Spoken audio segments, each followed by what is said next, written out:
Today, I am breaking down the top position players in the Marlins farm system.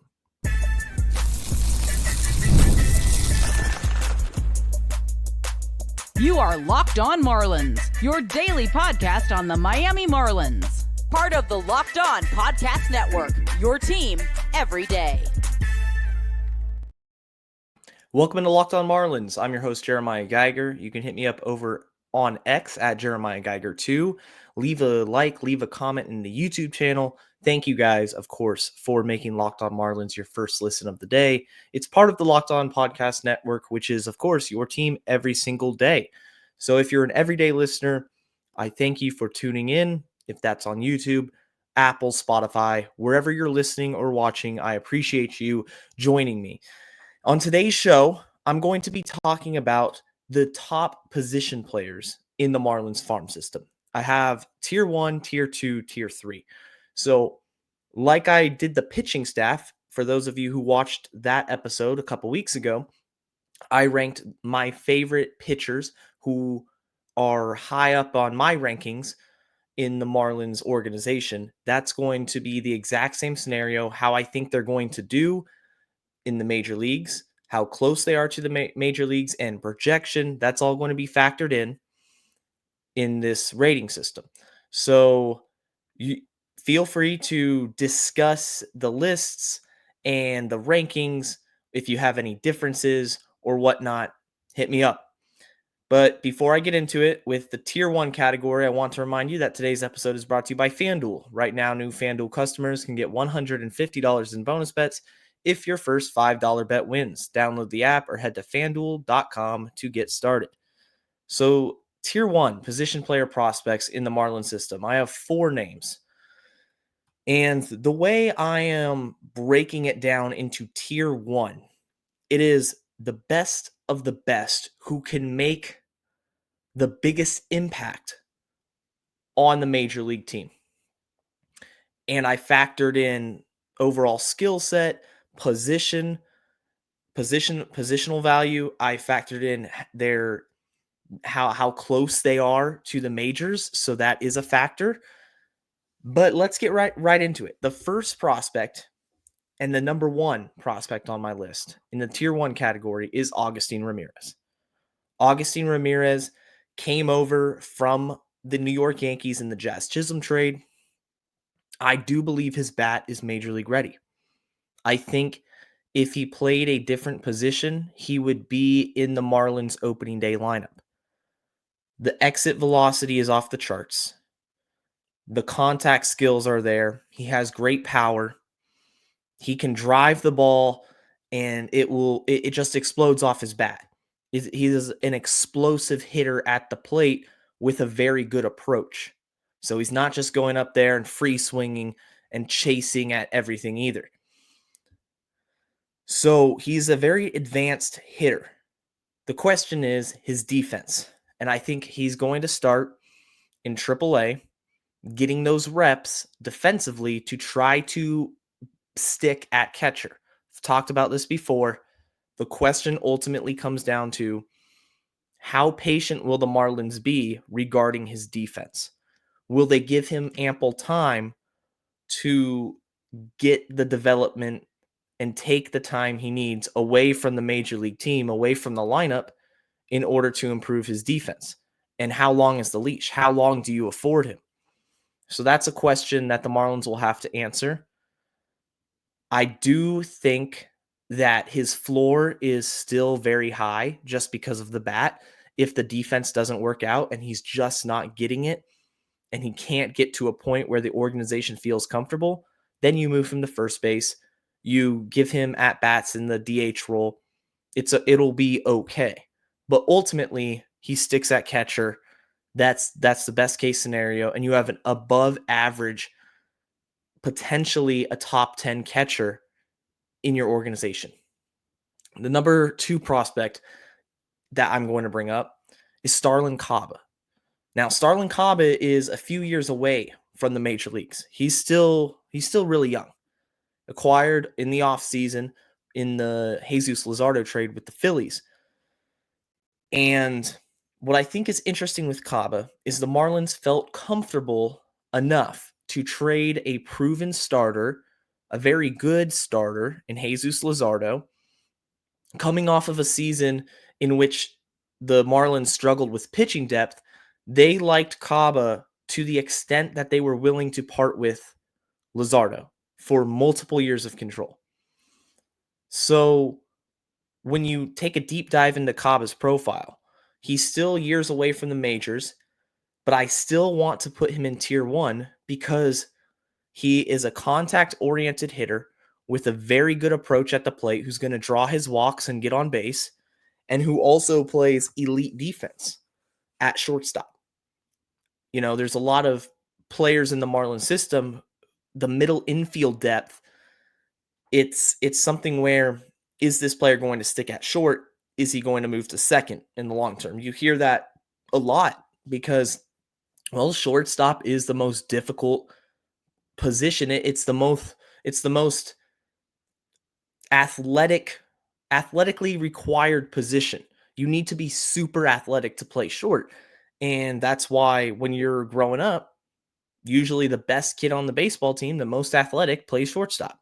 Shortstop and catcher are two very important defensive positions, along with center field. Those are the premium positions, if you will. So there's no doubt that Cobb is going to stick at shortstop. Now the question is, will his bat continue to develop? He had a rough patch in low A ball. When he debuted in low A, it was an adjustment for him. Of course, you know, you go from rookie ball, you go from the complex to Jupiter, you're going to see a difference in skill set. So adjusting to that skill set, to adjusting to those new pitches you're seeing, the more advanced pitches you're seeing, the sequencing, the velocity, all of that will factor in. He has plenty of time, though.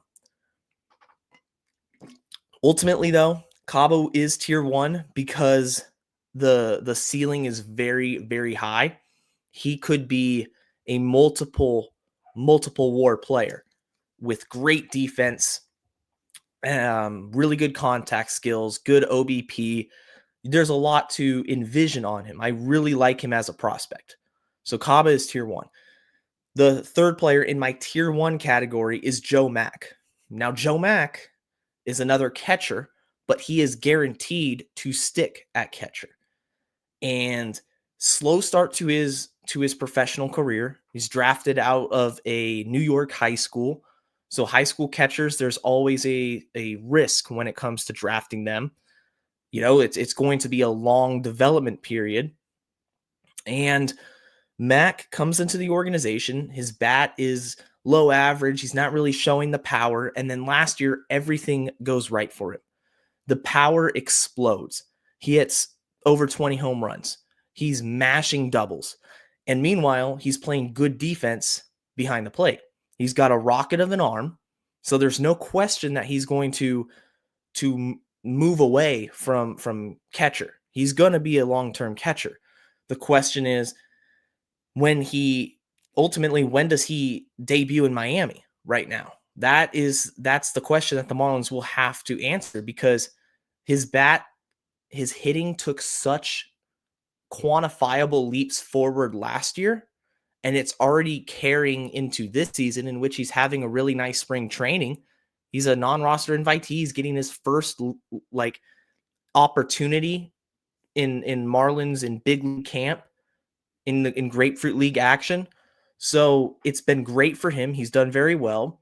And presumably he starts off probably in AAA and gets an opportunity to eventually make his major league debut, if not this season, competing for an opening day roster spot next season.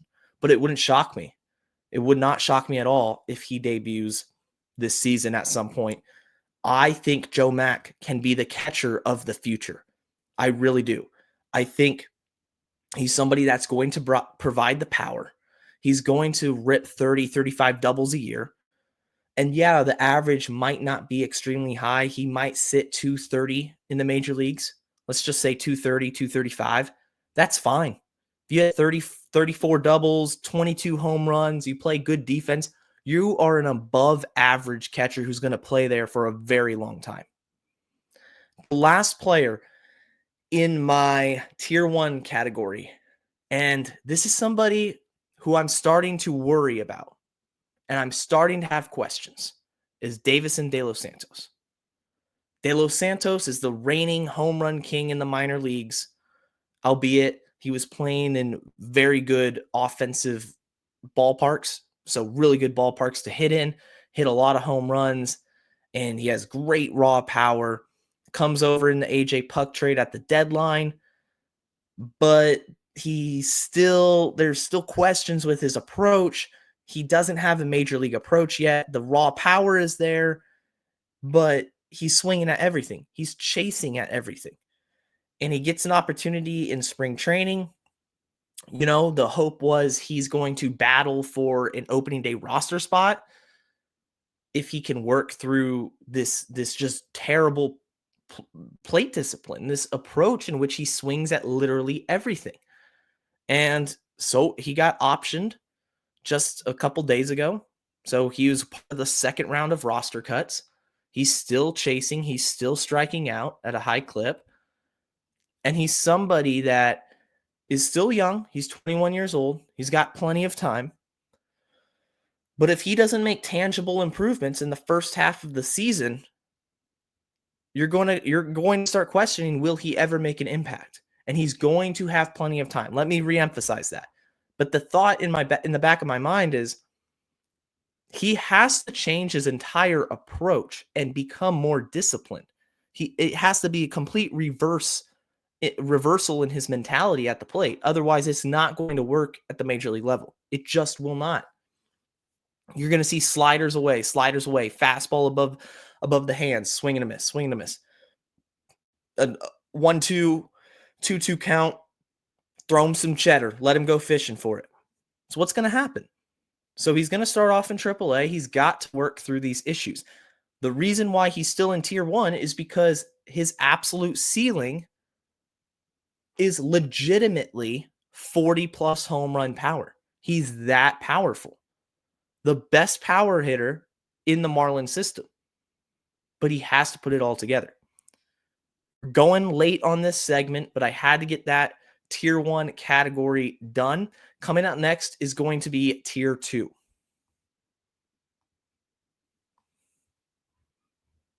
When the game tips off, the NBA action is just getting started, and there's no better place to get in on it than FanDuel, America's #1 sportsbook. With FanDuel, you can place live bets throughout the game, so even if you miss the opening tip-off or want to bet on a fourth quarter comeback, you can stay in the action. And if you're looking for a bigger payout, you can even combine your live bets into a same-game parlay. You will love using FanDuel's live betting feature because it keeps every moment of the game exciting. Whether you're backing your team for a late-game rally or picking a player to hit a clutch three, you'll never feel like you missed your chance. Plus, the app is easy to use, and when you win, you get paid instantly. Right now, new FanDuel customers can get $150 in bonus bets if your first $5 bet wins. Just visit FanDuel.com to join today. That's FanDuel.com for your shot at $150 in bonus bets. Make every moment more with FanDuel, the official sports betting partner of the NBA.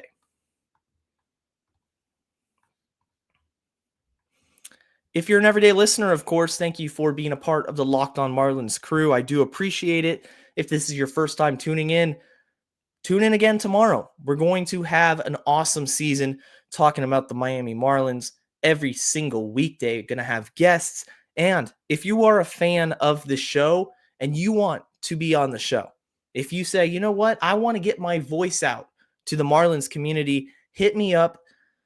At Jeremiah Geiger 2 is my handle at X. You can leave a comment on the YouTube channel if you want to connect that way. A lot of ways to do it. We'll get you on the show. You can be a guest and you can make your thoughts known. This podcast, this show is for you guys. I am a fan. I'm a diehard fan. I love talking about this team. And if you want to, you are more than welcome to as well. Getting into the tier 2 prospects in the Marlins system, the best position players. We went through tier 1. Now we're going into tier 2. I have 4 names again. And tier 2 isn't that it was tough. It was really tough. Got to get a sip of water right there. It was very tough to make the decision to put a couple of these players in tier 2 and not tier 1. I ultimately felt that this is almost 1A and 1B when it comes to a couple of these.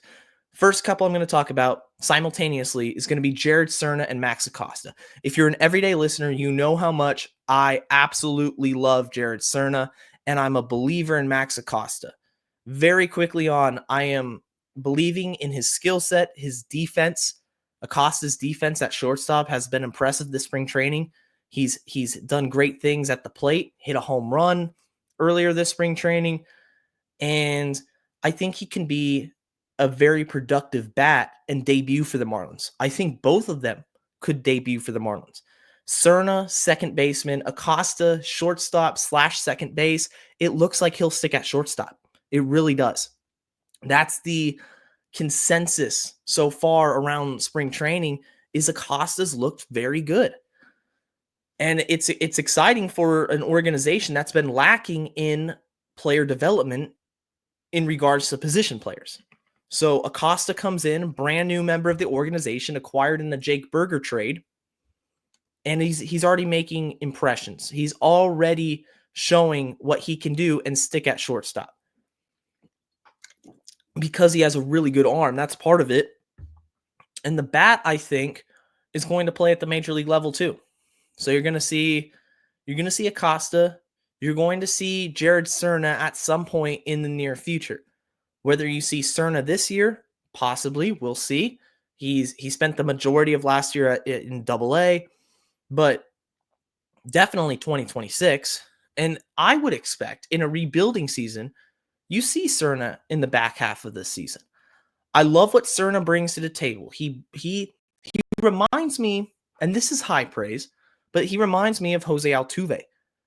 Just an undersized infielder who has a ton of pop, a ton of extra base hits, and just a swing that you look and you say, wow, where'd that come from? And then he's standing on second base and he ripped the ball, down the line or in the gap or over the fence. And you're like, oh, home run, Miami Marlins, Jared Serna. So Serna is a guy who I believe is in that tier 2 category just because there are certain questions when it comes to Serna's, stature and defensive limitations, possibly. Acosta, he's right there. He's right there. Both of them are right there. So 1A, 1B, I really like them. If I had enough room to put them in tier 1, I would have, but I wanted to limit you had to put somebody in tier 2. And I just feel a little bit higher on the potential of Starlyn Caba, the potential of Agustin, Ramirez, and De Los Santos than Serna and Acosta. Next player in tier 2 is Dillon Head. Let's talk about Dillon Head. Comes over in the Luis Arias trade. And if you're seeing a trend, a lot of these players have been acquired via trade. So Peter Bendix has completely revamped this minor league system. I mean, every single one of the guys I've talked about, besides Joe Mack, were not here a year ago. Let that sink in. So that will tell you how much the farm has improved and will continue to improve as the season goes on, as the year goes on. But Dillon Head is a speedster through and through. He is a guy who can absolutely fly. And when you think of guys who have made an impact over the years in Major League Baseball, you think of Billy Hamilton, absolute speedster. Right now, the Rays have a prospect who's just an elite runner. I think Chandler Simpson. I think that's his name. He's somebody who's making a push for a roster spot for Tampa. So speed kills. It's always killed in Major League Baseball. And it's going to be no different from Dillon Head. The question with Head is obviously the question for anybody that is a smaller guy, not a ton of power, and whose number one tool is his speed. That speed will play in the outfield. He'll be a plus defender if everything goes well. He's going to steal those bases, create havoc. What does he have to do, though? He has to get on base for that to happen. I remember the Royals had a guy, Terrence Gore. Terrence Gore was a one-tool player. teams would pick him up for his speed, and that's it for postseason runs. They would sign him to a minor league deal, put him on the postseason roster. He'd go in as a pinch runner, steal a base or two. The reason why Gore never created a decent major league career for an extensive period of time is because you need to get on base. You need to hit the ball, or you need to draw walks, or a combination of both in an ideal situation.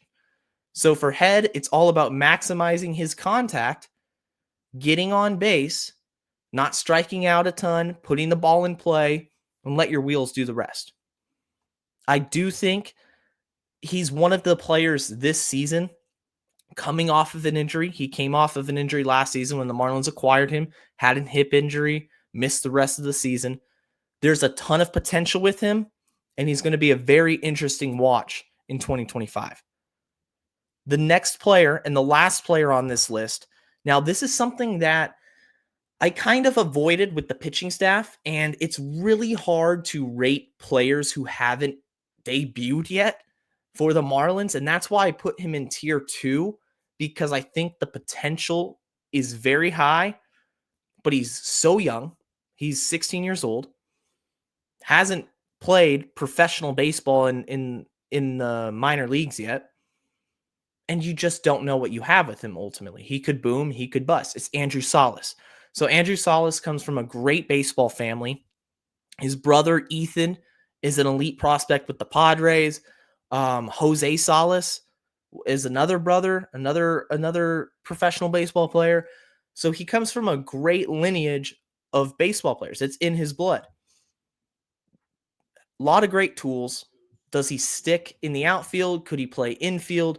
There's really not a lot to base like what he can be yet until we see a year in the complex, and then after the complex, he goes to low A, and it's going to be years of progression, but the tools are there.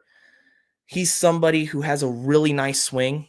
You take a look on YouTube, you can find his highlights from Venezuelan ball, professional ball. I really like his swing. So it's just a wait and see, but he's a highly, highly regarded international free agent who comes over to the Marlins, an organization in which they need to utilize international free agency. They need to be getting as much talent, scouting as much talent as possible from the Latin American countries. So Salas fits that profile.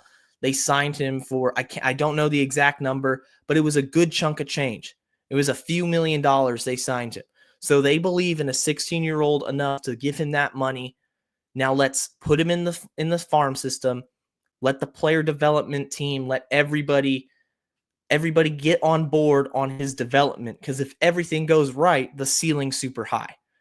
So Salas is definitely somebody who you want to check on that complex league. If you're down there, go see a game or two. If you just check the box score. If you're not, just keeping tabs. Watch his development over the next couple years. Moving on, is that it? That is it for tier 2. So moving on to tier 3. Tier 3 doesn't mean you're a bad prospect. It doesn't mean you're a great prospect necessarily. I think all of these tier 3 guys I have listed come with some questions, but that's going to be coming up right after this.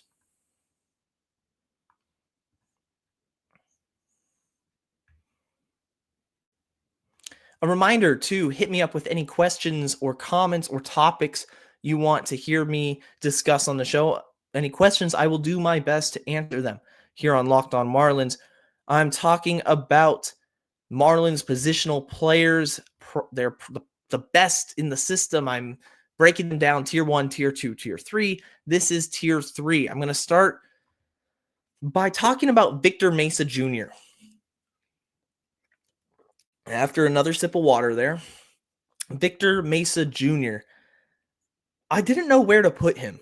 I really didn't. And maybe I should have put him in tier 2, just thinking about it, because he's so close to the major leagues. Tier 2 might be a better place for him now that I think about it. So I'm going to do this on the fly here. I know I created this list, but I'm the host, and I'm going to change it.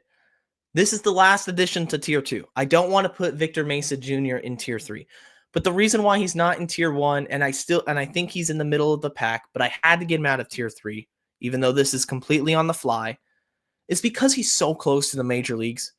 And if it wasn't for a back injury last season, a hamstring injury in spring training, in which he was expected to battle for a role on the major league team, you would have seen him debut already. But injuries have taken a toll this spring, last season, and there's still just kind of a factor of how much of an impact will he truly make on the Marlins. Like, is his ceiling going to really make a true impact? Because he's somebody who's just a decent ball player, in my opinion. He's nothing extremely flashy. He doesn't have like elite tools or elite power, elite contact. He's a career 254 hitter. I mean, last season, 330 plus at bats, 255, 13 homers. Now, the back injury, of course, factored into that. But Mesa Jr. reminds me of just a good, solid role player. Somebody who's not going to make or break your farm system. He's been here a few years. He's 23. He'll be 24 at the end of this season. So he's not necessarily a young prospect. He's not necessarily a 26, 27, 28-year-old. So he still has time. But I just think he's just going to be a solid role player. Could start, could be a very good fourth outfielder. That's where I see Victor Mesa Jr. I don't want to put him in tier 3, so that's where he's going to be, is in tier 2. Now we go into tier 3. So I had to make that decision right there. Tier 3, these 3 guys, I have 3 of them. They just, again, we don't know. It's a lot like Andrew Salas, but I think Andrew Salas has the highest ceiling out of the players who I'm going to mention here. I'm going to start by talking about Andres Valor. Andres Valor is 19 years old. He was in the complex all last season. Hit 289, not a lot of power. But here's the thing. Throw the numbers away, right? Because, again, it's the complex. You want to see them, yes, do well there, but what do their tools, what does their progression and projection continue to look like moving on? He can steal a lot of bases. That is one thing. You see the bat to ball last season, getting on base. Although I didn't really see a ton of power, he's still young. So there's still a lot of time with him. But I do think you factor in the good average, the good base stealing ability. Andres Valor is a name to continue to watch for. Somebody who's really young, who hasn't hit above the complex level, and who's still somebody you're going to continue to develop. Much like the next prospect, Carter Johnson. Carter Johnson was the second round draft pick from the Marlins a season ago. So how it worked, the Marlins drafted PJ Morlando. They signed him under slot value, so they gave him less money than what was worth the 16th pick. Morlando signs. They take the rest of that bonus pool money they've saved from going under slot. They give it to Carter Johnson. Not all of it, but in part. They signed Carter Johnson for overslot. He was a shortstop prospect, I believe, out of Alabama. He was committed to the University of Alabama. But he makes his debut at 18 years old in Jupiter. So he doesn't start off at the complex. He goes to Jupiter. You go from high school ball to Class A ball right off the bat. That's a big jump. And he struggled a little bit. But I loved the draft pick. I feel like Johnson, again, with proper development, lots of time, can be somebody who's going to have a really nice swing, can provide a lot of contact, advanced approach at the plate, and get you some power. And, there's so much to dream on when you're talking about lower level prospects. But the Marlins saw something in him. Everything was like, wow, he has a really good swing. a good advanced, feel to hit. He was a good hitter, I guess is what I'm saying. So you sign him for overslot value. Now you get a taste of the minor leagues. Here's your second season to continue to develop, somebody to keep an eye on. And the last player in tier 3, much like the first, PJ Morlando.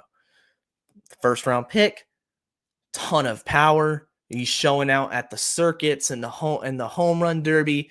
I mean, he barely got pitched to in high school, but you look at the raw power, it's off the charts. He's hitting bombs and nukes, and the Marlins take him.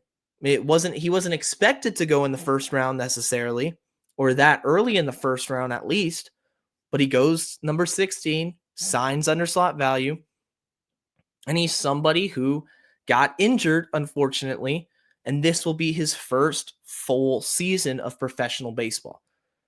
So again, it's all about development for these guys. So that concludes my tier 1, tier 2, tier 3 list of the Marlins position players in the farm system. Let me know what you think about the list. Until next time, stay safe and let's go fish.